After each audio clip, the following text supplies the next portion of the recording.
অলপ আগতে আহি পোৱা বিধায়ক ডাঙৰীয়া, আমাৰ সদৌ অসম ট্ৰাইবেল সংঘৰ PTC এসময়ত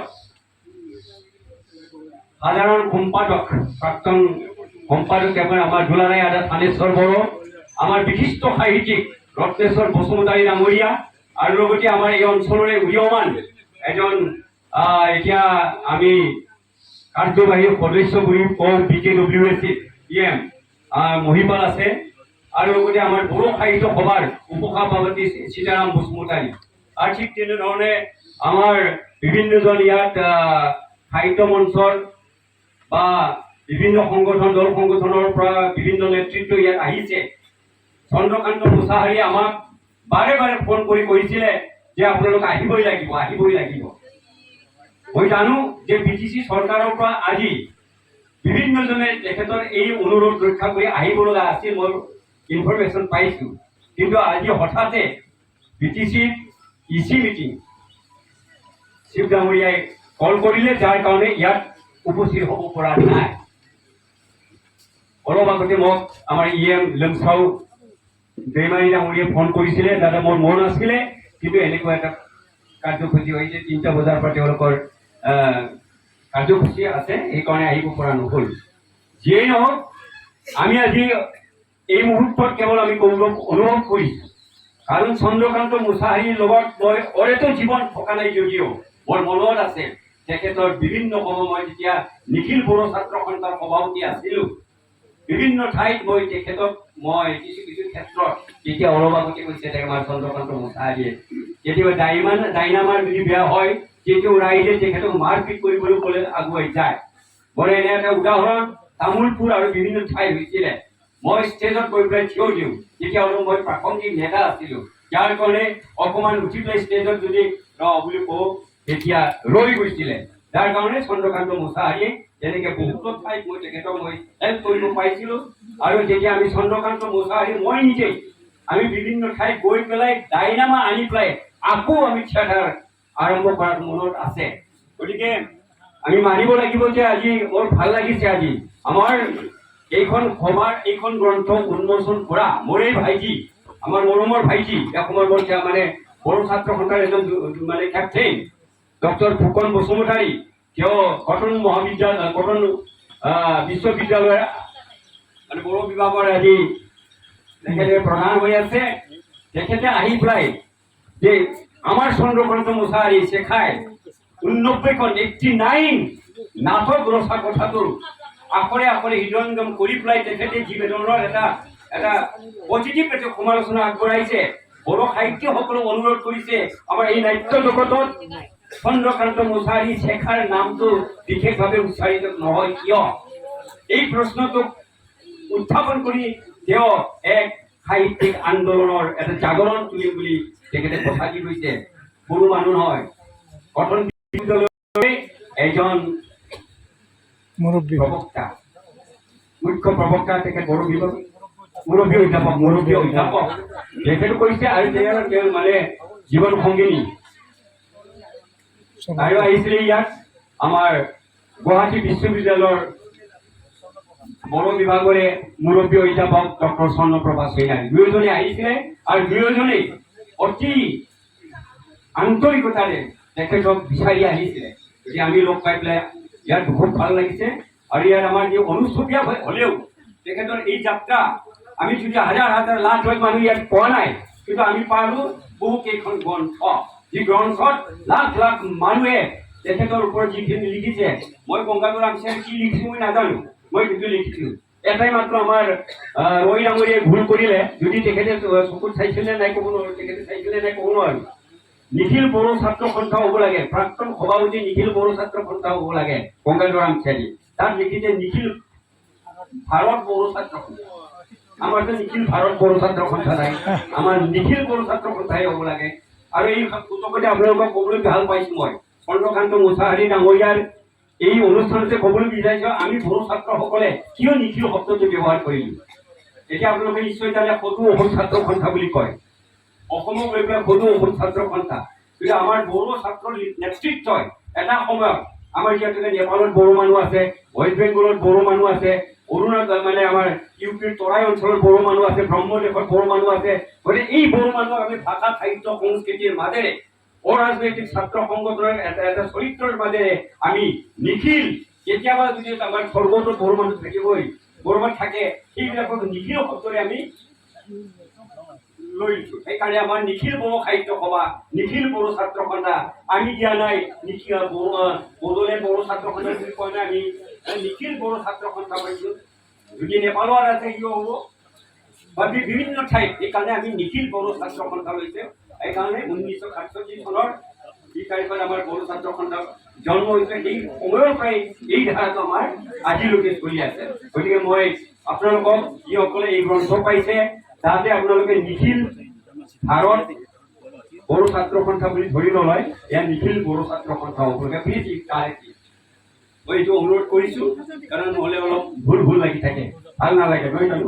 এই কথাটো আপোনালোকক মই ইয়াতে, কাৰণ যিকেইজন ইয়াত আছে এতিয়ালৈকে যি আছে সকলোৱে গণ্য মানি লওক, সকলোৱে জনা বুজা লওক। এতিয়া পৰিচয় দিবলৈ গৈছো, মই মোৰ সন্মুখত দেখা পাইছো বহুজনে গণ্য মানুহ। এতিয়া আমাৰ এই ধীৰেন বসুমতাৰী এতিয়া খুব এক্টিভ হৈছে। এটা ধাৰাটো আমাৰ এতিয়া আহি কৰিছে, আমাৰ নলবাৰী তাহানিৰ বাক্সাত আমি এনেধৰণৰ গ্ৰন্থ খুব ভাল লাগিছে। আমাৰ কেপ্টেইন সকলোকে আহি ঘৰত আহিছে। এই আমাৰ ইলেনচাৰাম চিয়াৰী আছে, আমাৰ গোবিন্দ বড়ো আছে, মধুমোহন লাহাৰী আছে, আৰু আমাৰ এডভাইজাৰ হিচাপে সীতানাথ বসুমতাৰী বহুত কৈ আছিলে, আমাৰ দুলাৰাই এটা থানেশ্বৰ বড়ো। এখেতসকলে আহি নাথাকিলে চন্দ্ৰকান্ত মুছাহাৰীয়ে মন কৰিলে হয়তো নোৱাৰিলে। গতিকে কিছু মানুহ আমি ডেডিকেশ্যন থকাটো আমাৰ প্ৰয়োজন আজি আছে। আমাৰ ভাইটি আমাৰ মহিপাল আছে, মহিলা যি জগততে নাথাকক, ৰাজনীতি জগততে নাথাকক, কিবাই নাথাকক, আমাৰ এটা সময় ভাল কেপ্টেইন, মোৰে ভাল কেপ্টেইন আছিল। গতিকে তেওঁলোক থাকিলে আমি উৎসাহিত হওঁ, আৰু তেওঁলোকে we are encouraging to that. এতিয়া ভাল কথা হৈছে ফুকন বসুমতাৰী, ডক্টৰ ফুকন বসুমতাৰীৰ লগত আমি আজি সহায় কৰোঁ। এই কথাটো আকৌ আগবাঢ়ি যাব। মই বিশেষভাৱে আৰু বহলাই নকওঁ। বিধায়ক তেখেত ৰয় ডাঙৰীয়া, প্ৰৱেশ শিক্ষাবিদ তথা বিকৃত শিক্ষাবিদ ভক্তেশ্বৰ বসুমতাৰী ডাঙৰীয়া, গংগাধৰ আমচাৰী ডাঙৰীয়া, শৰৎ ৰাজচাৰী ডাঙৰীয়া, এইখন আজি এই দায়িত্বপূৰ্ণ সভা বজাৰী অঞ্চলৰ শিক্ষিত ব্যক্তিসকল, ৰামবন্ধু থিয়েটাৰৰ প্ৰযোজক চন্দ্ৰকান্ত মুছাহাৰীৰ নিমন্ত্ৰণৰ লেখীয়াকৈ উপস্থিত হৈছেহি। আজি শুভেচ্ছাবোৰ ক'ব লাগিব। আজি এই তাৰিখখন এই বজাৰী অঞ্চলৰ শিক্ষিত ব্যক্তিসকল তেখেতৰ নিমন্ত্ৰণ লেখাকে উপস্থিত হৈছে, তাৰ বাবে মই ধন্যবাদ দিছোঁ। এই ৰামবন্ধু থিয়েটাৰ শাখা তেখেতৰ সংগ্ৰামী জীৱনৰ কথা আমি জানো। বড়োসকল সঁচাকৈ সংগ্ৰামমুখী, বড়োসকল আজীৱন সংগ্ৰামমুখী, অবিৰতভাৱে সংগ্ৰাম কৰি আহিছে। আমি বিভিন্ন বড়োসকলৰ সংগঠনৰ মাজেৰে সংগ্ৰাম কৰিছোঁ বড়োসকলৰ অস্তিত্বৰ কাৰণে, আৰু ৰামবন্ধু থিয়েটাৰে নাট্য জগতৰ জৰিয়তে বড়োসকলৰ সংগ্ৰামৰ কাৰণে লাগি গৈছে। ধন্যবাদ দিছোঁ। তেতিয়া বিধায়ক ডাঙৰীয়াই এই কথা সচেতনভাৱে স্বীকাৰ কৰিছে যে অসমৰ জনজাতিসকলে নিজৰ নিজৰ অস্তিত্ব সংগ্ৰামৰ কাৰণে সংগ্ৰাম কৰি আহিছে। এই কথা আমি বড়োসকল মিচিং, লালুং, দেউৰী, ৰাভা, কোঁৱৰ, কাৰ্বিসকলে নিজৰ নিজৰ অস্তিত্বৰ কাৰণে সংগ্ৰাম কৰিছে, আজীৱনভাৱে সংগ্ৰাম কৰি কৰাৰ কাৰণে, গোটেই অসমত প্ৰতিষ্ঠিত কৰাৰ কাৰণে তেখেত লাগি গৈছে। আৰু বড়োসকল যদি আশাকৈ কিয় বড়োসকল বড়ো যদি তাতেও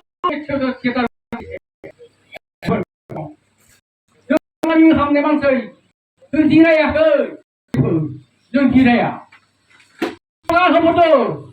बयबो শ্লোগান নো ডিমান্ড নো রেস নো ডিমান্ড সংগ্রাম সমাপ্ত ধীরে ধীরে আমার সরকারি ভাই 25 লাখ টাকা বর্তমান টাকা পর্যন্ত মনপুটুম প্রমোদ সরকারের প্রায় 15 লাখ সীমা লাগে মন্দ होननानै লিখदों आरो बयतिका डब्लिउसिनिफ्राय रां मोनदों होननानै लिरदों गोमोथाव बेसेबां थाखा मोनदों how much amount you earn from the official नोंथांमोना मिथिखा जों जाय जाथिया संग्राम खालामनो नाङा जाय मानसि जाय जाथिया उन्दुनानै थानो रोंगोन बे मानसि जाथिया जाथि जानो हाया बेखायनो सोरां मन्दला जिरायाखै खारगासिनो दङ खारगासिनो दङ we don't look back go ahead उनखै नाङा नायनो मोना उनखै खारबाय था खारगासिनो दङ मानो खारदों जाथिखौ बर' हारिनि थाखाय सोरां मन्दल थियाटार गैलाबा गैलानो सोरां मन्दल थियाटार गैलाबा असमाव बर'फोरनि गेजेराव गैला रावबो थियाटार लुनो हानायबा गोहोआनो गैला बेखायनो आङो गोसो सिंनिफ्राय ओंखारनाय बायहाजार सिबिनायखौ सोरां मन्दल थियाटारनो बाहरदों ओइ सोरां मन्दल नों जिरायनो मोना बिनि बिहामजो सासे आंनि साथ्रि बे सोरां मन्दल थियाटारनि बे सेखार एजोंनि बहानि मोर साथ्रि মই এটা সময় হাইস্কুল মাষ্টাৰ আছিলোঁ মই ৰিজাইন দিছোঁ মোৰ ছাত্ৰী এজনী তেখেতৰ